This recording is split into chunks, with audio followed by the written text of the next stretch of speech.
Today is Sunday, August 5th, and today Juno and I are going to be hiking Mount Edwards.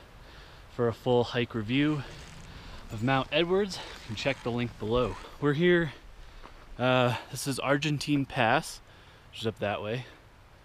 It's looking a bit cloudy today, so we're hoping for the weather to hold. Mount Edwards is a 13er. It's about 13,800 feet. The road getting up here was rocky in sections, but for the most part it was just a standard forest road. So really any car, unless you have a super low rider, will be able to get up here no problem.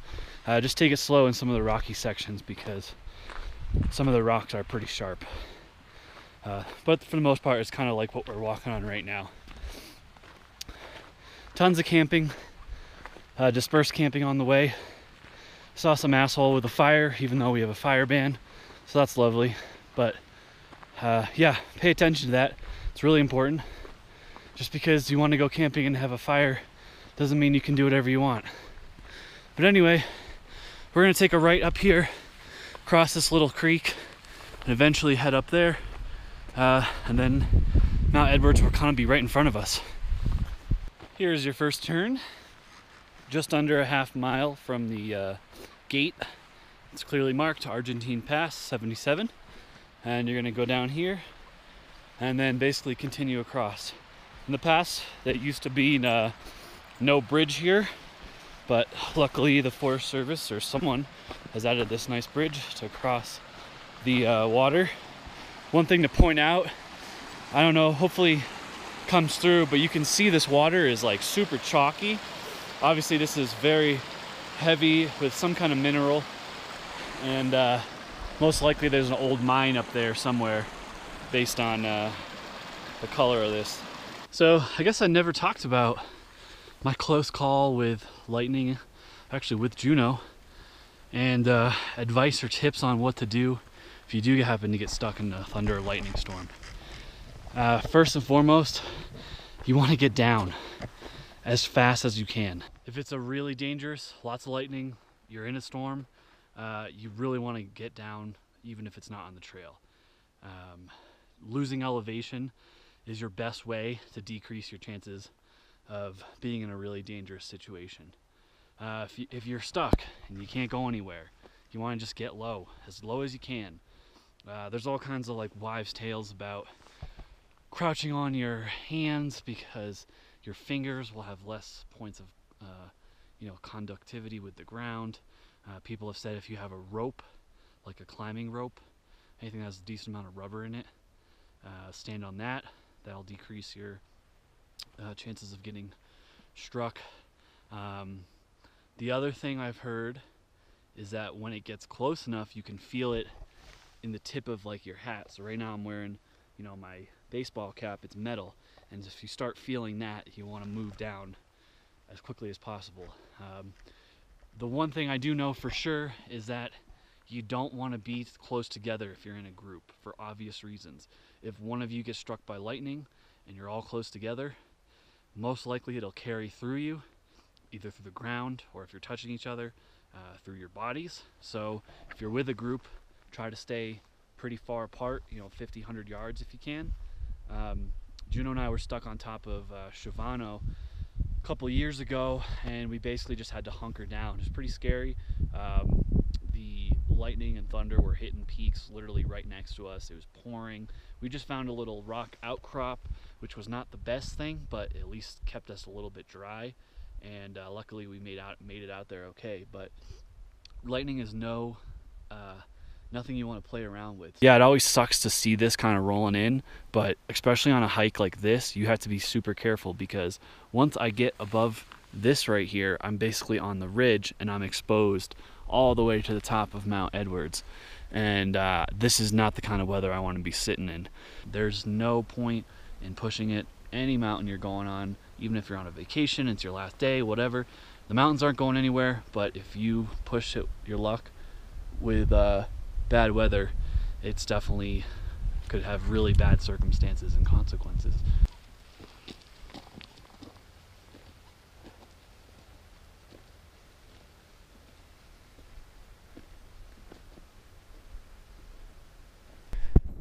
as they say in Colorado, if you don't like the weather, wait 20 minutes. Look at it now. I was about to bail on this hike, and clouds have gone away. Had a little brief rain shower, but no thunder, no lightning, which is great. And now we're gonna see if we can get up to Mount Edwards, which is over there. You can see the ridgeline here. Again, very exposed, so if there is weather coming in, look that way, keep an eye on it. But for now, I think we're good. Juno is so jacked up because she just saw some mountain goats, which for me is just hell, because I have to try to film with one hand and pull a dog who's an absolute lunatic with the other. Okay, so once again we find ourselves in the precarious position of dealing with these clouds. I believe what you're looking at in front of me is Gray's Peak. To the right is Torrey's, and then the summit of Edwards is like this big hump right here. So we're really close to Argentine Pass. We're obviously pretty close to the summit too. But again, like, because of how exposed everything is, basically from where we are all the way to the top, it's just, I don't want to deal with any kind of bad weather. So I've been kind of sitting here waiting it out. I've been really taking our time. And these clouds are just all kind of moving over like this.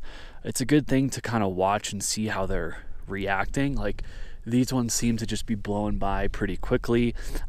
So far I haven't seen any precipitation, just dark clouds, no thunder, no lightning. Now again, that can change really, really quickly. So you know, ideally I'd like to have another pocket of like sunshine open up. You can look over to the south over there, and it's pretty clear, but I just can't tell what's past this line of clouds here. And again, like, I really don't want to be figuring that out when I'm up, you know, at a point where I'm just completely SOL. But in any case, this hike has been pretty nice. There's no one up here, which is cool.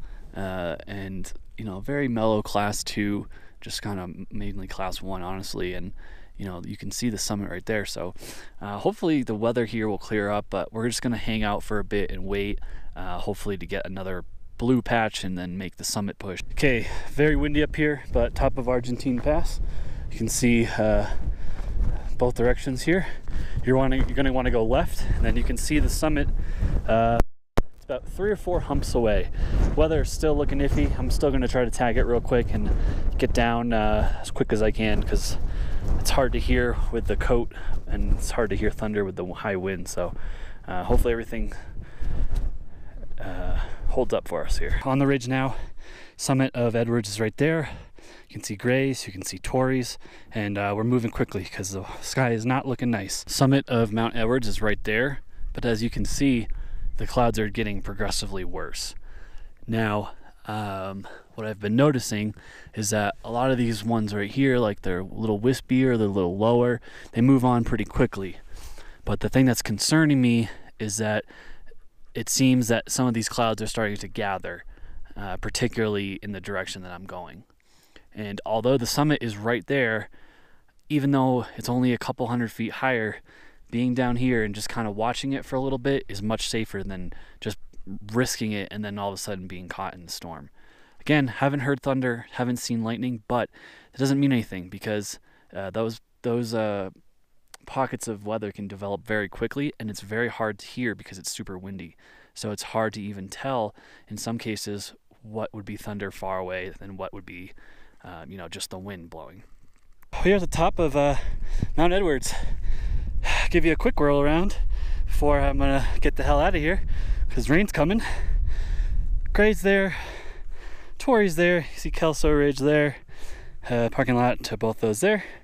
Give you a quick whirl around to the Indian Peaks Wilderness that way. You can see Mount Bierstead that way, and we're about to be in a whole lot of trouble for weather. A couple quick notes on the ridge. It is pretty easy to follow, but as expected, as most 13ers are, not a super well-defined trail, but very obvious on where to go.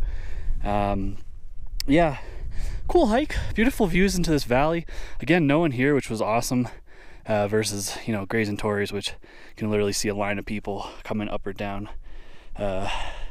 Torrey's over there. So far the weather's been okay. A lot of these intermediate clouds. Juno is literally wrapped around my body. Good hike.